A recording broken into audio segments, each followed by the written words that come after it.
Starting today, more passengers are allowed to take public transportation at the same time.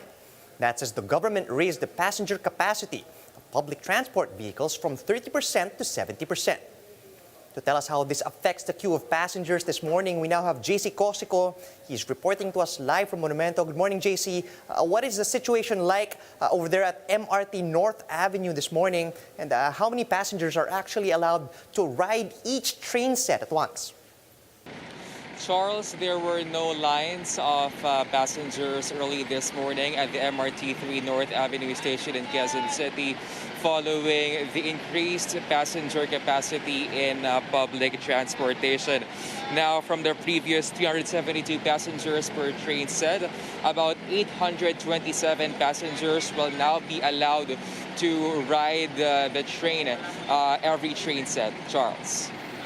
Right. Given this higher capacity, JC, how is social distancing being implemented between and among the passengers? Is it being implemented at all? Charles, safety markers are placed inside each train. Now, there are also safety marshals inside the train so that reminders are observed or reminded about physical distancing. Charles. JC, more and more passengers are set to make use of the public transportation. Have we heard from any of them regarding this higher capacity? What do they think?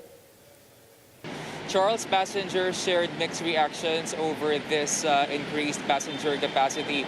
Some fear for their own safety given the threat of the coronavirus, but others say that this is a welcome development as more businesses reopen, especially under the current alert level system. Now, passengers say they will still observe minimum health protocols given that passenger capacity in public transportation is increased. Charles. JC, what about the buses? What is the situation like at the Monumento station? Charles, long lines welcomed passengers here at the Monumento station early this morning. This is the first station of the EDSA bus carousel. It even reached the footbridge this morning. Now, apart from trains, buses are also have also increased their passenger capacity from 30% to 70%.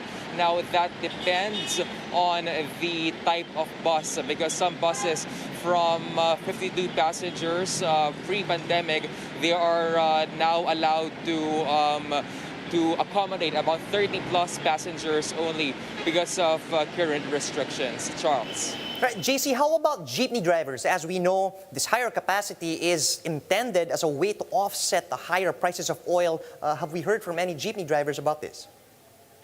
Charles, jeepney drivers welcome the increased passenger capacity because they say that this will give them additional income. But what remains to be a problem, they say, is the increasing fuel prices. So they say this will just offset the additional income they'll receive from or following this increased passenger capacity. Charles. Right, JC, one last question before I let you go. Plastic barriers are no longer required after all that inside public vehicles. How are our drivers reacting to this? Charles, some drivers say that it is just a waste of money because plastic barriers are no longer required inside their vehicles. But what they are saying is that they will just have to adhere to the current restrictions. And apart from that, some drivers are still not removing these plastic barriers as for them or for their passengers' safety. Charles. Thank you and stay safe, JC. That was JC Cosico reporting live from Monumento.